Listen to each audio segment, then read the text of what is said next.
दोस्तों आज हम देखेंगे मैट्रिक परीक्षा 2021 के लिए साइंस का चौथा मॉडल पेपर। और दोस्तों अगर आप लोग पिछले वाले मॉडल पेपर नहीं देखे हैं तो आप जाकर के देख लीजिए। साइंस का, सोशल साइंस का, हिंदी का, मैथ का बहुत सारा मॉडल पेपर अपलोड कर चुके हैं।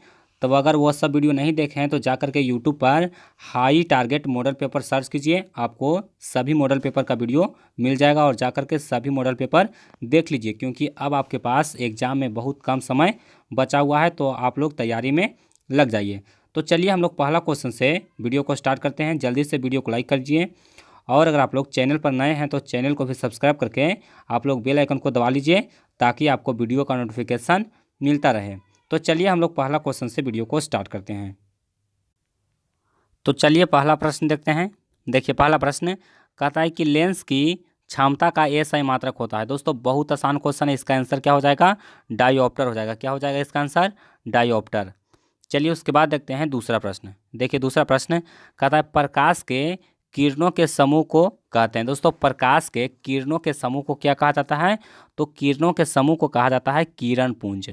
और दोस्तों एक प्रश्न आपके लिए है होमवर्क के रूप में कि बताइए किरण पुंज कितने प्रकार के होते हैं और किरण पुंज का नाम आपको साथ में लिखना है। तो दोस्तों इसका उत्तर जल्दी से आप लोग कमेंट कीजिए कि किरण पुंज कितने प्रकार के होते हैं और आपको किरण पुंज का नाम भी कमेंट कर देना है। चलिए उसके बाद देखते हैं अगला प्रश्न। देखिए कहता है कि किसी माध्यम में छोटे छोटे कणों के निलंबन को कहा जाता है। दोस्तों किसी माध्यम में छोटे छोटे कणों के निलंबन को क्या कहा जाता है? तो इसको कोलाइड कहा जाता है। क्या कहा जाता है? कोलाइड कहा जाता है। तो इसका उत्तर कौन सा होगा? ऑप्शन ए होगा। चलिए उसके बाद देखते हैं चौथा प्रश्न।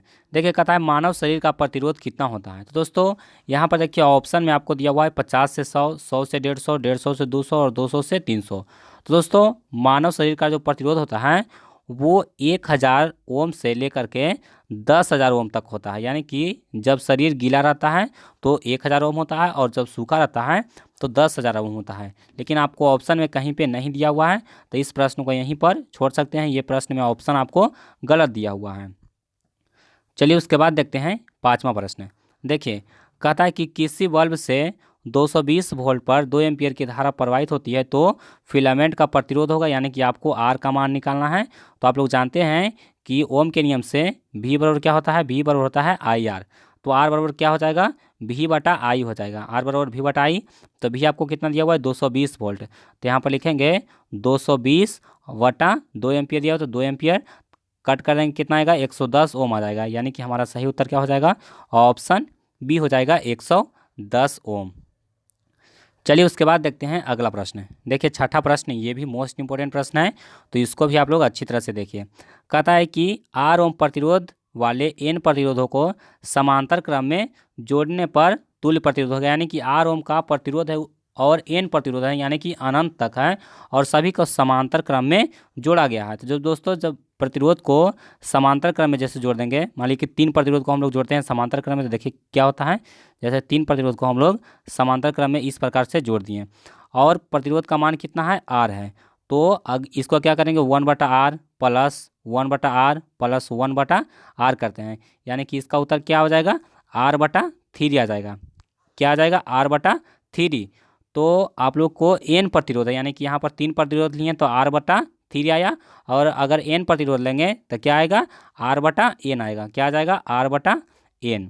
तो हमारा सही उत्तर क्या हो जाएगा? हमारा सही उत्तर हो जाएगा ऑप्शन ए हो जाएगा, यानी कि ऑप्शन ए हमारा यहाँ पर बिल्कुल सही है। और अगर कहेगा श्रेणी क्रम में, तो श्रेणी क्रम में इस तरह से हम लोग जोड़ते जाएंगे एन प्रतिरोध को, तो यहाँ पर क्या हो जाएगा? एन आर हो जाएगा। श्रेणी क्रम में अगर जोड़ेंगे तो एन आर हो जाएगा और अगर समांतर क्रम में जोड़ेंगे तो r/n हो जाएगा। इसको आपको याद रखना है। चलिए उसके बाद देखते हैं सातवां क्वेश्चन। देखिए कहता है कि ओम के नियम से निहित है। दोस्तों ओम के नियम में क्या निहित होता है? तो भी बराबर आई आर होता है। ओम के नियम से क्या होता है? भी बराबर आई आर, यानी कि हमारा उत्तर क्या हो जाएगा? ऑप्शन बी हो जाएगा, भी बराबर आई आर। चलिए उसके बाद देखते हैं आठवां क्वेश्चन। देखिए कहता है विद्युत धारा की प्रबलता का एसआई मात्रक है। दोस्तों विद्युत धारा की प्रबलता का एसआई मात्रक क्या होता है? एम्पियर होता है। क्या होता है? एम्पियर होता है। चलिए उसके बाद देखते हैं नौवां प्रश्न। देखिए कहता है कि विद्युत धारा उत्पन्न करने की युक्ति को कहते हैं। दोस्तों इसको बहुत बार बताए हैं कि जिससे विद्युत धारा उत्पन्न किया जाता है उसको कहा जाता है जनित्र या फिर जनरेटर, यानी कि ऑप्शन ए हमारा बिल्कुल सही आंसर है। चलिए उसके बाद देखते हैं अगला प्रश्न। देखिए 10वां प्रश्न ये बहुत इंपॉर्टेंट क्वेश्चन है। देखिए कहता है कि निर्गत किरण एवं अभिलंब के बीच को कोण को कहते हैं। दोस्तों निर्गत किरण एवं अभिलंब के बीच के कोण को क्या कहा जाता है? तो इसको निर्गत कोण कहा जाता है। क्या कहा जाता है? निर्गत कोण। अब बहुत सारे स्टूडेंट इसमें क्या गलती करते हैं, इसमें निर्गत किरण और अभिलंब के बीच में परावर्तन कोण मार देते हैं, लेकिन ये गलत आंसर है। इसका सही आंसर क्या है? निर्गत कोण है। चलिए उसके बाद देखिए अगला प्रश्न कहता है कि 1 मीटर फोकस दूरी वाले उत्तल लेंस की क्षमता होगी। तो दोस्तों 1 मीटर फोकस दूरी है और उत्तल लेंस है, तो इसका आंसर हो जाएगा +1 डायोप्टर। क्या हो जाएगा? +1 डायोप्टर, यानी कि ऑप्शन बी इसका बिल्कुल सही है।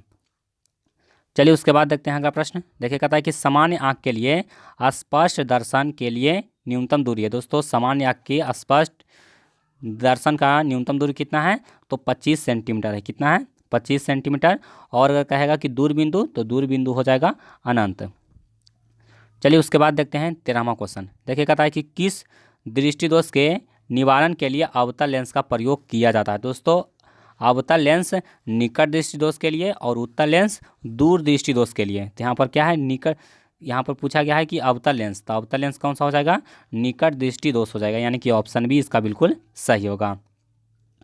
चलिए उसके बाद अगला प्रश्न देखिए कहता है कि दूर दृष्टि दोष वाले मनुष्य के चश्मे में होता है। दोस्तों दूर दृष्टि के लिए उत्तल लेंस, तो हमारा सही उत्तर क्या हो जाएगा? ऑप्शन बी हो जाएगा।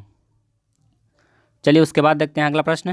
देखिए कहता है कि लघु पथन के समय परिपथ में विद्युत धारा का मान, यानी कि जब लघु पथन होता है, यानी कि शॉर्ट सर्किट होता है। लघु मतलब देखिए होता है शॉर्ट, और पथन यानी कि शॉर्ट सर्किट के दौरान जो परिपथ में यानी कि सर्किट में विद्युत धारा का जो मान होता है वो कितना होता है, ये आपको बताना है। तो देखिए जब शॉर्ट सर्किट होता है तो विद्युत धारा का मान होता है परिपथ में बहुत अधिक बढ़ जाता है, यानी कि ऑप्शन सी इसका बिल्कुल सही होगा। चलिए उसके बाद देखिए अगला प्रश्न कहता है कि गोबर गैस का एक प्रकार की है। दोस्तों गोबर गैस एक प्रकार की क्या है? तो गोबर गैस एक प्रकार का बायोगैस है। कैसा गैस है? बायोगैस है, यानी कि ऑप्शन बी इसका बिल्कुल सही आंसर होगा। चलिए उसके बाद देखिए कहता है कि कैगा नाभिकीय विद्युत संयंत्र किस राज्य में स्थित है। दोस्तों कैगा नाभिकीय विद्युत संयंत्र किस राज्य में स्थित है? तो दोस्तों इसका सही उत्तर हो जाएगा कर्नाटक। दोस्तों कहाँ है? कर्नाटक है। कैगा कहाँ है? कर्नाटक है। क से कैगा और क से कर्नाटक, इसको आप इस तरह से याद रखिए। चलिए उसके बाद देखिए कहता है कि अवक्षेपण अभिक्रिया में किस प्रकार का लवण प्राप्त होता है। तो देखिए यहाँ पर दिया हुआ है अवक्षेपण। अवक्षेप किसको कहते हैं? जो जल में नहीं घुलता है, यानी कि यह अविलेय होगा। कैसा होगा? अविलेय होगा, यानी कि ऑप्शन बी इसका बिल्कुल सही है। चलिए उसके बाद देखिए कहता है कि बेकिंग सोडा यानी कि खाने वाला सोडा, और दोस्तों खाने वाला सोडा का रासायनिक नाम क्या होता है? सोडियम बाइकार्बोनेट या फिर सोडियम हाइड्रोजन कार्बोनेट। इसी को सोडियम बाइकार्बोनेट भी कह सकते हैं और इसी को सोडियम हाइड्रोजन कार्बोनेट भी कह सकते हैं। तो हमारा उत्तर क्या हो जाएगा? ऑप्शन बी हो जाएगा। और दोस्तों सोडियम कार्बोनेट है वो धोने वाला सोडा का रासायनिक नाम है। चलिए उसके बाद देखते हैं 20वां प्रश्न। देखिए 20वां प्रश्न ये भी मोस्ट इंपोर्टेंट है।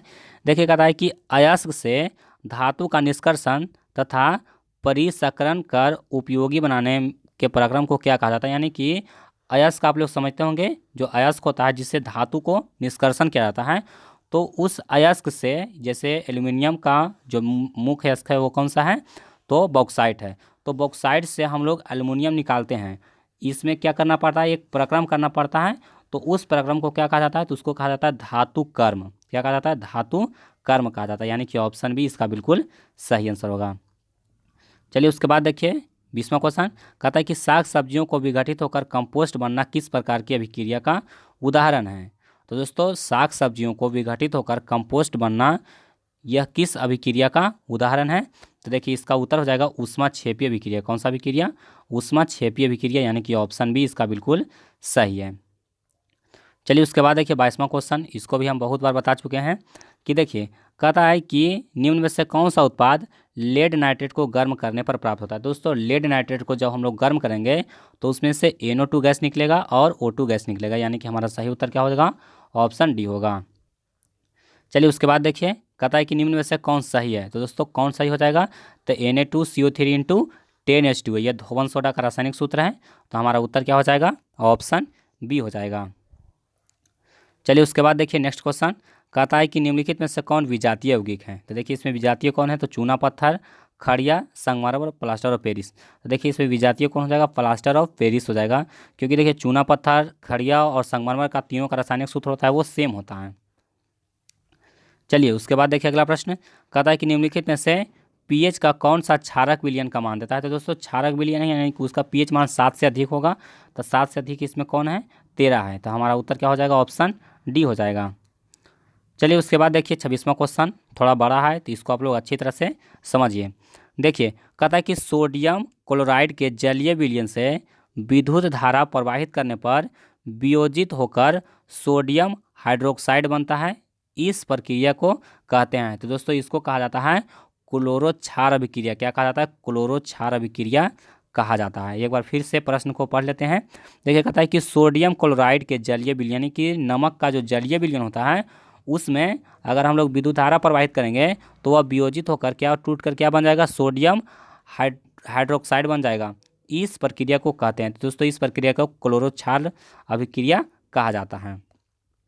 चलिए उसके बाद देखते हैं अगला क्वेश्चन, कहता है कि कौन सा अधातु कमरे के ताप पर द्रव अवस्था में रहता है। तो देखिए इसमें बहुत सारे स्टूडेंट कंफ्यूज हो जाते हैं। यहाँ पर क्या पूछा गया है, अधातु। तो जब अधातु का बात किया जाएगा तो हो जाएगा ब्रोमीन, और अगर कह देगा कि धातु तो धातु हो जाएगा पारा। यहाँ पर पूछा गया है अधातु, तो हमारा उत्तर क्या होगा, ब्रोमीन होगा। चलिए उसके बाद देखते हैं 28वां क्वेश्चन। देखिए कहता है सीसा और टीन की मिश्र धातु को कहते हैं। दोस्तों सीसा और टीन की मिश्र धातु को क्या कहा जाता है, सोल्डर कहा जाता है। क्या कहा जाता है, सोल्डर कहा जाता है।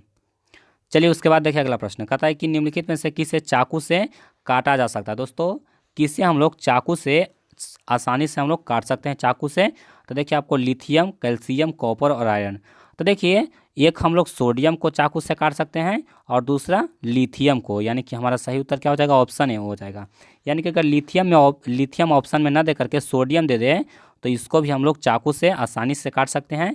और यहाँ पर लिथियम दिया हुआ है तो लिथियम को भी हम लोग चाकू से काट सकते हैं। दोनों ऑप्शन में नहीं देगा, अगर दोनों देगा तो ए और बी दोनों भी ऑप्शन में रह सकता है।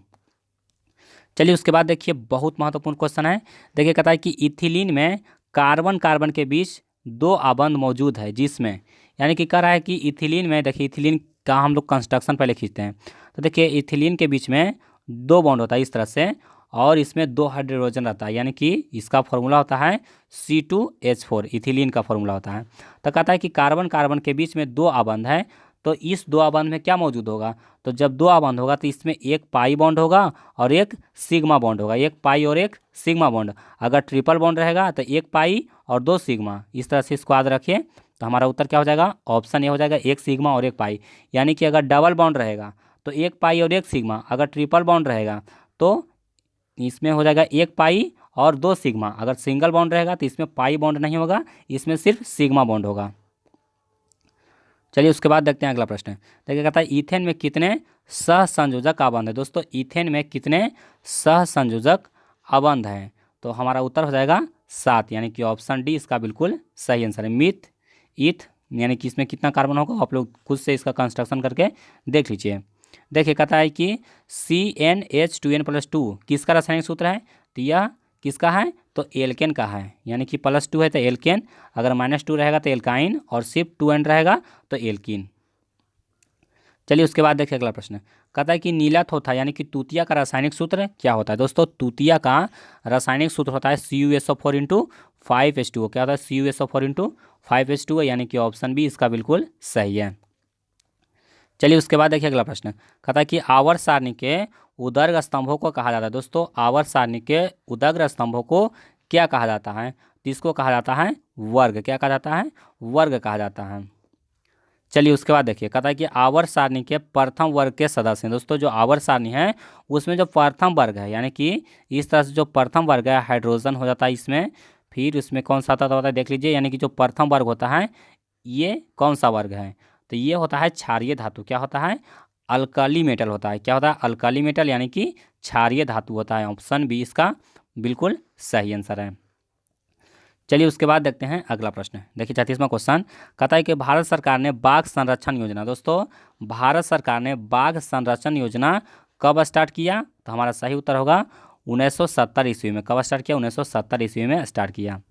चलिए उसके बाद देखिए बहुत महत्वपूर्ण क्वेश्चन, कहता है कोशिका का पावर हाउस कहा जाता है। दोस्तों कोशिका का पावर हाउस किसे कहा जाता है, तो माइटोकॉन्ड्रिया को कहा जाता है। किसको कहा जाता है?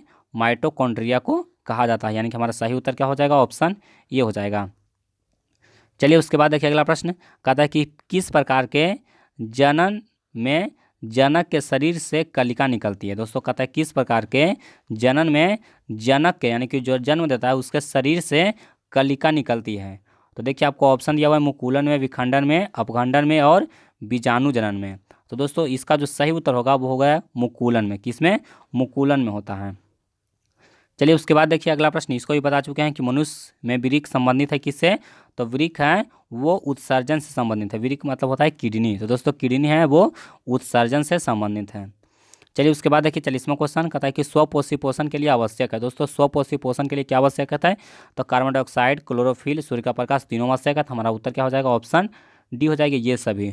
तो दोस्तों उम्मीद करता हूँ कि ये वीडियो आपको पसंद आया होगा, और अगर आपको वीडियो पसंद आया तो कम से कम इसको अपने 5 दोस्तों में ज़रूर शेयर कीजिए। दोस्तों उसको व्हाट्सएप पर शेयर कर दीजिए, और अगर आप चैनल पर नए हो तो चैनल को भी सब्सक्राइब कर लीजिए, क्योंकि हम अभी मॉडल पेपर का कंटिन्यू वीडियो ला रहे हैं। तो आपसे एक भी वीडियो मिस ना हो, इसलिए आप लोग चैनल को सब्सक्राइब करके बेल आइकन को दबा लीजिए, क्योंकि अब आपके एग्ज़ाम में बहुत कम समय बचा हुआ है, तो आप लोग तैयारी में लग जाइए।